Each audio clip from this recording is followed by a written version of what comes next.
कुछ तो कारण होगा कि मेरा जैसा आदमी छोड़ के जा रहा है। किसी मंच पर मेरे पिताजी के खिलाफ का नाम लिया गया। अंकिता के लिए जो दिल में सम्मान है वो है। नमस्कार, मैं प्रमोद खंडूड़ी और आप देख रहे हैं हिमालय प्लस। और इस समय मेरे साथ है मनीष खंडूड़ी, जो पूर्व मुख्यमंत्री बीसी खंडूड़ी जी के बड़े पुत्र हैं और अभी वो कांग्रेस को छोड़कर भाजपा में उन्होंने ज्वाइन किया है।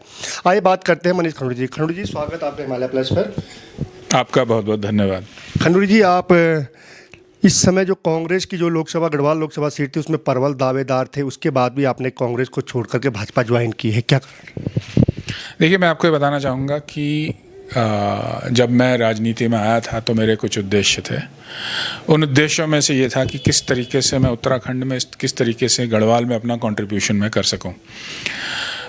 मेरा जो उससे पहले जो मेरा एक्सपीरियंस कह लीजिए रहा था वो निजी क्षेत्र में रहा था, प्राइवेट सेक्टर में रहा था, अमेरिका में रहा था, हिंदुस्तान में रहा था। तो मुझे लगा, क्योंकि मेरे पिताजी की प्रेरणा थी, उनसे भी बहुत कुछ सीखने को मिला था कि किस तरह से मैं निजी क्षेत्र के बाद गढ़वाल में कंट्रीब्यूशन कर सकूं। 2019 के चुनाव के बाद जब मैं हारा था तो काफ़ी बार ऐसा होता है कि कोई प्रत्याशी जब हार जाता है तो फिर वो चले जाता है, क्षेत्र में नहीं आता। ये देखा है हमने 22 के चुनाव के बाद जब कांग्रेस के हुआ था तो काफ़ी बार हमने देखा था।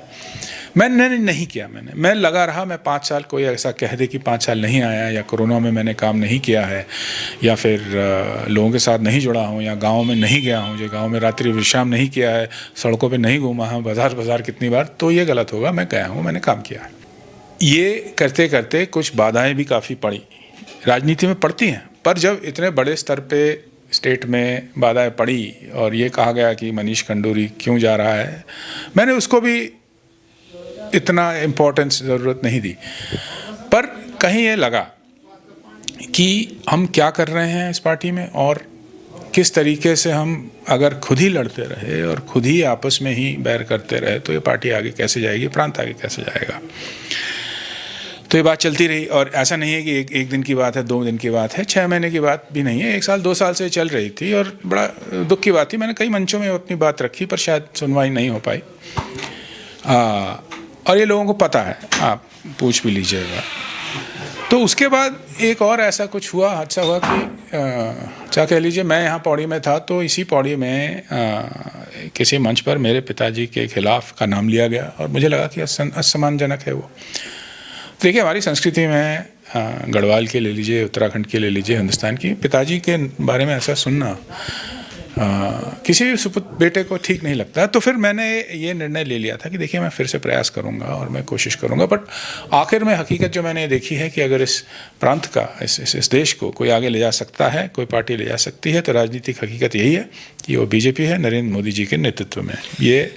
और आपको एक बार और बोल दूं कि अगर मैं अपने किसी निजी स्वार्थ के लिए नहीं आया हूँ, मेरी कोई डिमांड नहीं है, मैंने कोई कुछ मांगा नहीं है, मैं काम करूँगा और किसी भी माध्यम से, चाहे निजी क्षेत्र से आगे से काम करूँ, चाहे नॉन प्रॉफिट के माध्यम से काम करूँ, मैं उत्तराखंड के लिए काम करूँगा। आपके आने के बाद उत्तराखंड कांग्रेस में लगातार एक झटका लगा कि लगातार जो चेन थी पूरी जो आपके साथ जुड़ी तो सारा भाजपा में आने लग गई है। देखिए, हर एक आदमी को अपना निर्णय खुद लेना पड़ता है। मैं आपसे, आपके माध्यम से ये भी कह रहा हूँ, देखिए, मैं आपको कहूँगा कि हाँ, कुछ परेशानियां थी कांग्रेस में, बट मैं ये नहीं कहता हूँ कि कांग्रेस का कार्यकर्ता या कांग्रेस के नेता खराब हैं। मुझे बहुत अच्छे लोग भी मिले हैं। मैं नाम से बोल सकता हूँ, प्रीतम सिंह जी हों, करण मारा भाई हों, यशपाल आर्या जी हों, रंजीत रावत हों, ऐसे बहुत ही अच्छे इंसान मिले हैं मुझे। तो पर बात यह है कि अगर लोग छोड़ के जा रहे हैं तो कुछ कारण होगा, कुछ तो कारण होगा। देखिए, आप ये कह सकते हैं, आप शायद ये कह सकते हैं स्वार्थ से जा रहे हैं लोग, ठीक है ना, ये राजनीतिक हकीकत आप कह सकते हैं।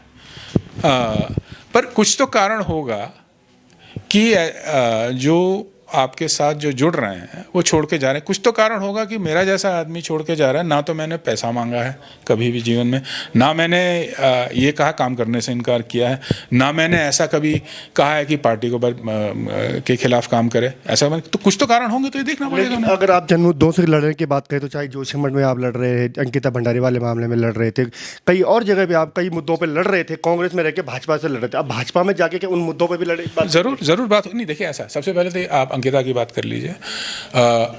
क्या कोई ऐसा है कहीं पे भी उत्तराखंड में जो अंकिता को न्याय नहीं दिलाना चाह रहा है? ये बात स्पष्ट है।